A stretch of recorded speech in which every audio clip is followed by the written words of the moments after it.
السلام علیکم ورحمۃ اللہ وبرکاتہ۔ ناظرین، آج ہم بات کر رہے ہیں ایک ایسے عظیم محدث کے بارے میں جس نے علم حدیث کو نہ صرف محفوظ کیا بلکہ اپنے شاگردوں اور امت کے دلوں میں اسے زندہ رکھا۔ یہ ہیں حضرت مولانا شاہ محمد اسحاق صاحب محدث دہلوی رحمۃ اللہ علیہ، جو حضرت مولانا شاہ عبدالعزیز صاحب محدث دہلوی رحمۃ اللہ علیہ کے نواسے، شاگرد اور جانشین تھے۔ آپ کا وجود اس روشن خاندان کی نمائندگی کرتا ہے جس نے دہلی سے مکہ مکرمہ تک علم، تقوی اور خدمت دین کی روشنی پھیلائی۔ آپ کی زندگی میں علم و عمل کا حسین امتزاج تھا۔ آپ اخیر عمر تک خدمت حدیث میں مشغول رہے اور بے شمار شاگردوں اور لوگوں کو علم و عمل کی راہ دکھاتے رہے۔ بانی دارالعلوم دیوبند حضرت مولانا محمد قاسم صاحب نانوتوی رحمۃ اللہ علیہ کے استاذ محترم حضرت مولانا شاہ عبدالغنی صاحب مجددی رحمۃ اللہ علیہ آپ کے شاگرد تھے۔ تو آئیے چلتے ہیں اس دور کی طرف جہاں سے ایمان، علم اور سنت نبوی صلی اللہ علیہ وسلم کی روشنی پھیلتی ہے۔ ویڈیو کو لائک اور شیئر کر کے MJZ بایوگرافی کو سبسکرائب کرنے کے ساتھ۔ حضرت مولانا شاہ محمد اسحاق صاحب محدث دہلوی رحمۃ اللہ علیہ کی ولادت 6 ذی الحجہ 1197 ہجری مطابق 1782 عیسوی کو دہلی میں ہوئی۔ آپ کا عرف بڑے میاں تھا اور آپ کے چھوٹے بھائی شاہ محمد یعقوب صاحب رحمۃ اللہ علیہ کا چھوٹے میاں۔ آپ شیخ محمد افضل لاہوری رحمۃ اللہ علیہ کے صاحبزادے اور حضرت شاہ عبدالعزیز صاحب محدث دہلوی رحمۃ اللہ علیہ کے نواسے تھے۔ آپ اپنے نانا حضرت شاہ عبدالعزیز صاحب محدث دہلوی رحمۃ اللہ علیہ کی آغوش تربیت میں پلے بڑھے۔ کافیہ تک کتابیں شیخ عبدالحی بڑھانوی رحمۃ اللہ علیہ سے پڑھی۔ باقی سب اوپر کی کتابیں حضرت شاہ عبدالعزیز صاحب محدث دہلوی رحمۃ اللہ علیہ، حضرت مولانا شاہ عبدالقادر صاحب محدث دہلوی رحمۃ اللہ علیہ اور حضرت مولانا شاہ رفیع الدین صاحب محدث دہلوی رحمۃ اللہ علیہ سے پڑھی۔ حضرت شاہ عبدالعزیز صاحب محدث دہلوی رحمۃ اللہ علیہ سے بھی اجازت حدیث حاصل فرما کر سلسلہ سند ان سے متصل کیا اور مکمل 20 برس تک آپ کے زیر سرپرستی طلباء کو پڑھاتے رہے۔ حضرت مولانا شاہ عبدالعزیز صاحب محدث دہلوی رحمۃ اللہ علیہ کے کوئی نرینہ اولاد نہیں تھی اور شاہ اسحاق صاحب محدث دہلوی رحمۃ اللہ علیہ نواسوں میں سب سے بڑے تھے، اس لیے وہ انہیں بہت چاہتے تھے اور بیٹے کی طرح سمجھتے تھے اور ان کی پرورش اپنے ہی گھر میں کر رہے تھے، اس لیے علوم ظاہر سے آراستہ کرنے کے ساتھ ساتھ ان کی تربیت باطن کا بھی یقیناً خصوصی اہتمام فرماتے تھے۔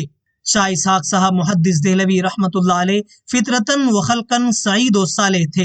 ستھرا اور مصفا دینی و اخلاقی ماحول ملا۔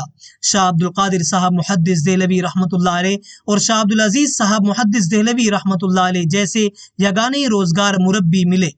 مدرسہ رحیمیہ میں شاہ اسحاق صاحب محدث دہلوی رحمۃ اللہ علیہ کو فراغت کے فوراً بعد تعلیم و تدریس کی ذمہ داری سونپ دی گئی۔ جب آپ 1219 ہجری 1804 عیسوی میں فارغ ہوئے تو شاہ عبدالعزیز صاحب محدث دہلوی رحمۃ اللہ علیہ تقریباً 60 سال کے ہو چکے تھے، اس لیے وہ اپنے خاندان کے نوجوانوں کو تدریس کی تربیت سے فارغ کر دینا چاہتے تھے۔ شاہ اسحاق صاحب محدث دہلوی رحمۃ اللہ علیہ سے پہلے شاہ اسماعیل شہید رحمۃ اللہ علیہ اور شاہ مخصوص اللہ رحمۃ اللہ علیہ کو تدریس کے فرائض سپرد کیے جا چکے تھے۔ اب شاہ اسحاق صاحب محدث دہلوی رحمۃ اللہ علیہ کو یہ ذمہ داری سونپی گئی اور وہ مدرسہ رحیمیہ کے مدرسین میں شامل ہو گئے۔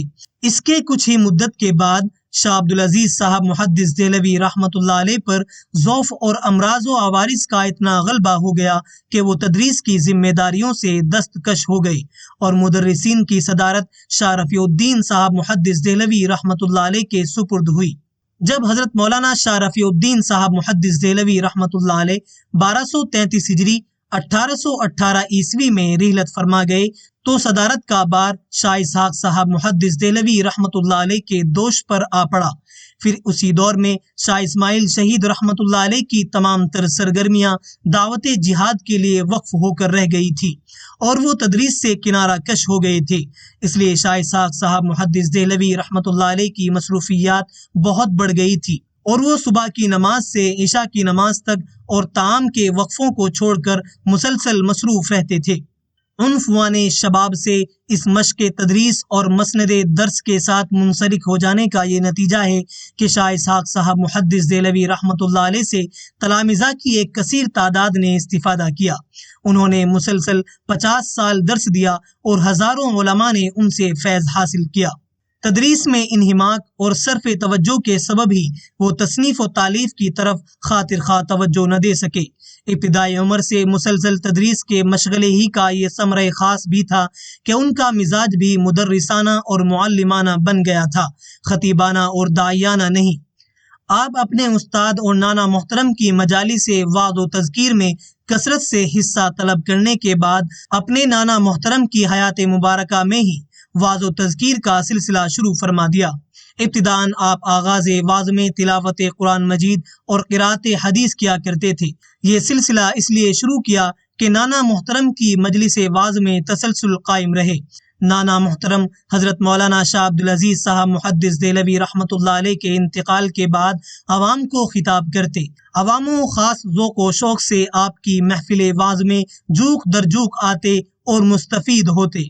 سر سید احمد خان فرمایا کرتے تھے، میں شاہ محمد اسحاق صاحب کے وعظ میں حاضر ہوتا، باہر مردوں کا ہجوم ہے، زنانہ میں عورتیں جمع ہیں، ڈولیوں کا شمار نہ پالکیوں کی گنتی، محلات شاہی کی بیگمات تک حاضر ہوتی تھی۔ مدرسہ رحیمیہ سے عوام دینی فقہی مسائل دریافت کرتے اور یہاں سے فتوے دیے جاتے تھے۔ شاہ عبدالعزیز صاحب محدث دہلوی رحمۃ اللہ علیہ کی حیات ہی میں شاہ رفیع الدین صاحب رحمۃ اللہ علیہ کے وصال کے 1233 ہجری کے بعد ہی علمی سوالات اور استفتاء شاہ محمد اسحاق صاحب محدث دہلوی رحمۃ اللہ علیہ کے ذمے کر دیے گئے تھے۔ شاہ عبدالعزیز صاحب محدث دہلوی رحمۃ اللہ علیہ کے بعد تو یہ ذمہ داری تمام تر شاہ محمد اسحاق صاحب محدث دہلوی رحمۃ اللہ علیہ پر آ پڑی تھی۔ شاہ عبدالعزیز صاحب محدث دہلوی رحمۃ اللہ علیہ نے اپنی زندگی ہی میں شاہ محمد اسحاق محدث دہلوی رحمۃ اللہ علیہ کو اپنا پیش امام مقرر کر رکھا تھا اور آخری عمر میں اپنا قائم مقام بھی بنا دیا تھا۔ آپ بعض مرتبہ اپنے بھتیجے شاہ محمد اسماعیل شہید رحمۃ اللہ علیہ اور نواسے شاہ محمد اسحاق صاحب محدث دہلوی رحمۃ اللہ علیہ کو دیکھ کر یہ آیت پڑھتے، الحمدللہ الذی وہب لی علی الکبر اسماعیل و اسحاق۔ حضرت شاہ عبدالعزیز صاحب محدث دہلوی رحمۃ اللہ علیہ نے حضرت مولانا شاہ محمد اسحاق صاحب محدث دہلوی رحمۃ اللہ علیہ کو اپنا جانشین بنایا اور اپنی تمام کتابیں اور گھر وغیرہ آپ ہی کو ہبہ کر دیا۔ حضرت شاہ عبدالعزیز صاحب محدث دہلوی رحمۃ اللہ علیہ کا انتقال 1239 ہجری کو ہو گیا تو آپ کی وفات کے بعد شاہ اسحاق صاحب محدث دہلوی رحمۃ اللہ علیہ آپ کی مسند درس پر بیٹھے۔ حضرت مولانا شاہ محمد اسحاق صاحب محدث دہلوی رحمۃ اللہ علیہ 1240 ہجری میں پہلی مرتبہ حج کے لیے تشریف لے گئے تو وہاں کے شیخ عمر بن عبد الکریم بن عبد الرسول مکی سے سند و اجازت حدیث حاصل کی۔ شیخ عمر رحمۃ اللہ علیہ سے مذاکرات ہوئے تو آپ نے شاہ اسحاق صاحب رحمۃ اللہ علیہ کے متعلق فرمایا، ان میں ان کے نانا شاہ عبدالعزیز دہلوی کی برکت حلول کر گئی ہے۔ حضرت مولانا شاہ محمد اسحاق صاحب محدث دہلوی رحمۃ اللہ علیہ نے تحریک جہاد میں بھی حصہ لیا۔ آپ نے تحریک جہاد میں عارضی طور پر نہیں بلکہ پیہم و مسلسل حصہ لیا۔ ان کی حیثیت دہلی میں مجاہدین کے امین اور خزانچی کی نہیں بلکہ ایک رکن رکین، معتمد خاص اور مختار عام کی تھی۔ آپ مجاہدین کی مالی اعانت بھی کرتے تھے، مجاہدین کے تمام اخراجات اپنے ذمے لیتے اور ان کو سامان حرب و ضرب بھی خود اپنے مال سے خرید کر دیتے تھے۔ پورے ملک سے جو مجاہدین آئے تھے وہ دہلی ٹھہر کر شاہ اسحاق صاحب محدث دہلوی رحمۃ اللہ علیہ سے راستہ اور زاد راہ کے سلسلے میں ہدایات اور سید صاحب کے نام پیغام لے کر آگے بڑھتے۔ آپ کو مال و دولت سے محبت نہ تھی، آپ کو زہد کی زندگی زیادہ پسند تھی۔ آپ نے بعض کتابیں بھی لکھیں جو یہ ہیں، مسائل اربعین، یہ کتاب شاہ اسحاق صاحب محدث دہلوی رحمۃ اللہ علیہ سے پوچھے گئے سوالات کے جوابات ہیں۔ مئۃ المسائل، یہ کتاب بھی مسائل کی ہے۔ ان مسائل کو احمد اللہ بن دلیل اللہ صدیقی انامی نے جمع کیا۔ ترجمہ مشکات، فضائل عشرہ ذی الحجہ، شعب الایمان، یہ ایک مخطوطہ ہے جس میں ایمان کے شعبے بنائے گئے ہیں اور ہر نیکی کو ایمان کا حصہ قرار دیا گیا ہے، اور ساتھ ہی صغیرہ کبیرہ گناہوں کی تفصیل بھی لکھی گئی ہے، یہ بھی فارسی زبان میں لکھی گئی تھی۔ حضرت مولانا شاہ محمد اسحاق صاحب محدث دہلوی رحمۃ اللہ علیہ 1258 ہجری میں اپنے بھائی حضرت مولانا شاہ محمد یعقوب صاحب رحمۃ اللہ علیہ اور تمام متعلقین کو ہمراہ لے کر بیت اللہ شریف کے قصد اور ہجرت کی نیت سے دہلی سے روانہ ہوئے۔ پہلی منزل نظام الدین اولیاء تھی، جہاں 3 روز قیام فرمایا۔ شہر کے اکثر علماء رؤسا باریاب ہوئے، ترک قصد کے لیے درخواستیں کی، ریزیڈنٹ تک فسق عزم کے لیے ملتجی ہوا، مگر شاہ صاحب رحمۃ اللہ علیہ پر شوق حرم محترم غالب تھا، لہٰذا آپ نے التوا نہ فرمایا اور مکہ معظمہ جا کر اقامت اختیار فرمائی۔ حضرت مولانا شاہ محمد اسحاق صاحب محدث دہلوی رحمۃ اللہ علیہ حضرت مولانا شاہ عبدالعزیز صاحب محدث دہلوی رحمۃ اللہ علیہ کی وفات کے بعد ان کی مسند درس پر بیٹھے تھے، اور 1239 ہجری سے لے کر 1258 ہجری تک دہلی میں، اور 1258 ہجری سے جب آپ نے مکہ معظمہ ہجرت کی 1262 ہجری تک حجاز مقدس میں حدیث کی تدریس و خدمت میں منہمک رہے، اور ہندوستان کے صدہا علماء نے آپ سے حدیث کا درس لیا، اور بڑے بڑے علماء و اساتذہ حدیث نے بلاد و امصار سے آ کر آپ سے استفادہ کیا اور حدیث کی سند لی، جن میں شیخ عبداللہ سراج مکی رحمۃ اللہ علیہ، حضرت مولانا شاہ عبدالغنی صاحب مجددی رحمۃ اللہ علیہ جو بانی دارالعلوم دیوبند حجت الاسلام، حضرت مولانا قاسم نانوتوی رحمۃ اللہ علیہ کے استاذ تھے، حضرت مولانا محمد مظہر نانوتوی رحمۃ اللہ علیہ، حضرت مولانا شاہ محمد یعقوب صاحب رحمۃ اللہ علیہ، شیخ عبد القیوم بن عبد الحی صدیقی بڑھانوی رحمۃ اللہ علیہ، شاہ محمد عمر بن حضرت مولانا شاہ محمد اسماعیل شہید رحمۃ اللہ علیہ، شیخ قطب الدین بن محی الدین دہلوی رحمۃ اللہ علیہ، شیخ احمد سہارنپوری بن لطف اللہ سہارنپوری رحمۃ اللہ علیہ، مولوی سبحان اللہ بخش شکارپوری رحمۃ اللہ علیہ، مولوی عبداللہ سندھی رحمۃ اللہ علیہ، مفتی عنایت احمد کاکوروی رحمۃ اللہ علیہ، شاہ فضل الرحمن گنج مراد آبادی رحمۃ اللہ علیہ، مولوی نور الحسن کاندھلوی رحمۃ اللہ علیہ، قاری عبد الرحمن پانی پتی وغیرہ شامل ہیں۔ یہ وہ حضرات ہیں جن سے اکثر علم حدیث کے فاضل ہوئے، اور ان سے بھی بکثرت علم حدیث کا سلسلہ جاری ہوا، حتیٰ کہ ہندوستان میں اس سلسلے کے سوا اور کوئی سلسلہ حدیث سند باقی نہ رہا۔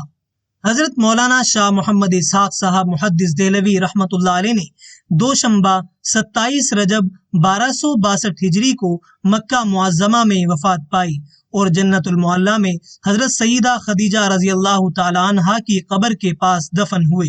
انا للہ و انا الیہ راجعون۔ آپ کے ایک صاحبزادے اور 3 صاحبزادیاں تھیں۔ صاحبزادے کا نام سلیمان تھا۔ آسماں تیری لحد پر شبنم افشانی کرے، سبزے نو رستہ اس گھر کی نگہبانی کرے۔